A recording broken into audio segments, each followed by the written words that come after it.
sujet de défi d'industrie du futur. On a choisi un sujet de cuve régulée, donc le but est de donner une consigne de niveau à la cuve, et la cuve doit donc adapter le débit d'entrée d'eau et en fonction aussi de la sortie d'eau pour pouvoir avoir le niveau de la consigne qui est réglé.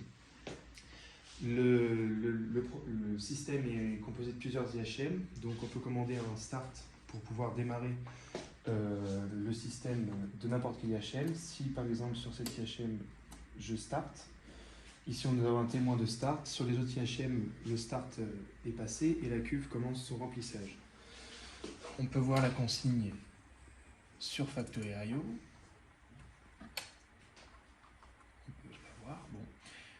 On peut régler la consigne sur différents potentiomètres qui nous permettent d'avoir la consigne. Ici, si je change la consigne, on peut la voir également évoluer sur d'autres IHM. Elle est à 4,86 et la cuve est en train de se remplir petit à petit. Un autre IHM sur Node-RED qui nous permet d'avoir plusieurs informations. La consigne qu'on retrouve de 4,86, le débit de remplissage actuel qui est à 10, donc ce qui va de 0 à 10, avec un graphe en dessous de notre consigne ici et le niveau actuel qui augmente pour atteindre sa consigne.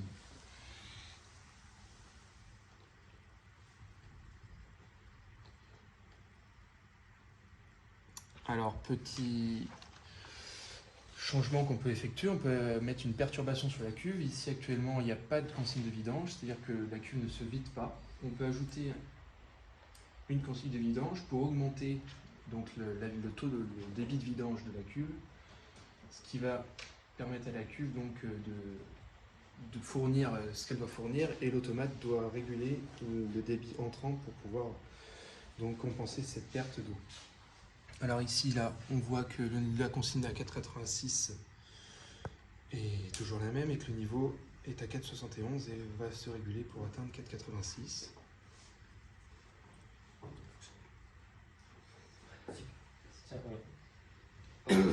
Un autre IHM.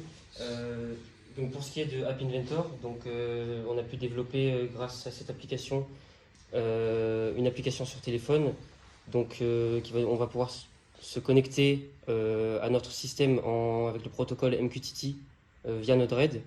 Donc ici, une fois que je suis connecté au routeur en Wi-Fi, je peux me connecter via le MQTT, et donc là on a directement notre interface qui s'affiche, donc avec une jauge qui nous permet de montrer le niveau. On a aussi un curseur avec lequel je peux modifier la consigne. On peut tout de suite voir que le niveau va augmenter sur notre jauge.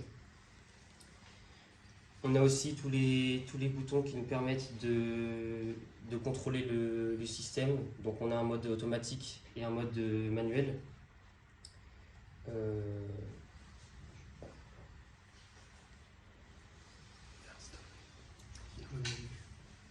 Donc, par exemple, là, si je veux stopper le système via l'application, j'appuie sur le bouton stop. Et donc là, le système est arrêté. Et je peux passer en mode manuel et remplir la cuve manuellement.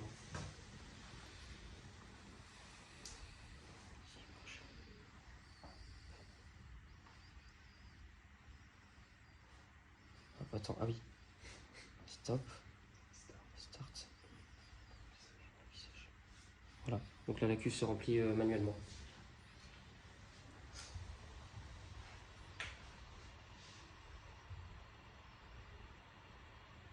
Et je peux aussi du coup arrêter le remplissage et procéder à la vidange de la cuve.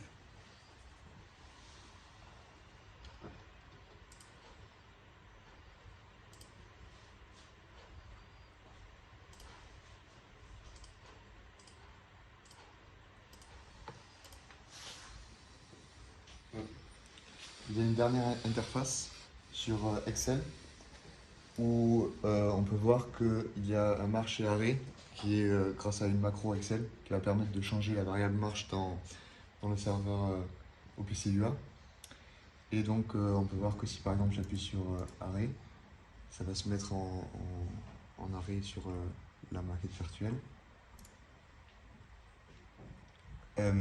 Et aussi, on peut aussi changer la consigne. Donc avec les boutons plus et moins pour de 0 à 10 grâce aussi à des macros. On a affiché aussi sur le côté la consigne et le niveau, donc c'est le même qui est affiché sur le graphe Node-RED, mais là de cette manière.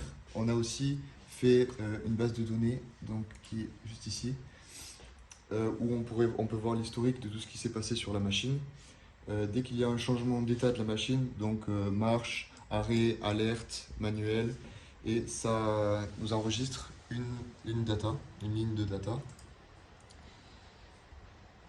qu'on peut voir ici.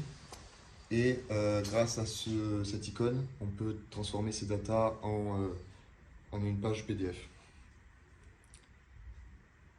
On peut la voir, la page. Oui. Hop.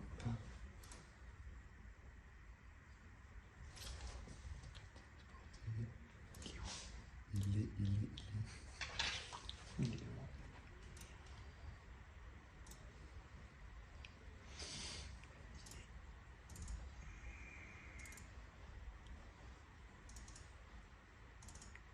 Data.pdf. Voilà l'historique de nos 27 derniers changements d'état de la maquette.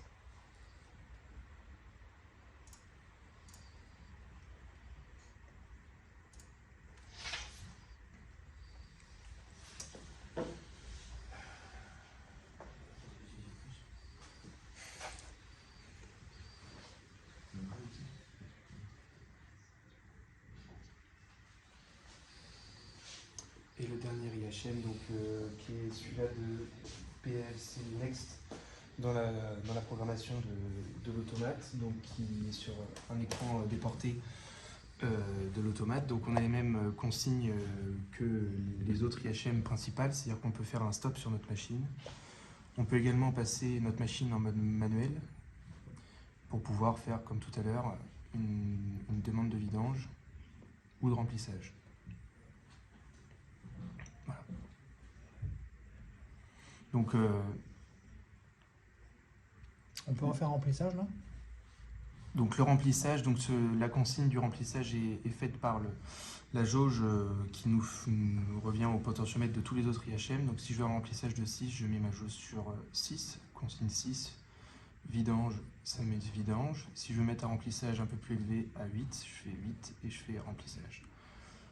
L'interface le plus complet, c'est Node-RED où on retrouve notre consigne vidange et remplissage sur l'interface Node-RED.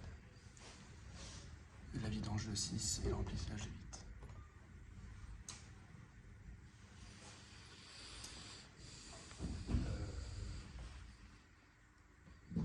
Dernière chose, le cas d'un arrêt d'urgence. Un arrêt d'urgence donc disponible sur la maquette en elle-même.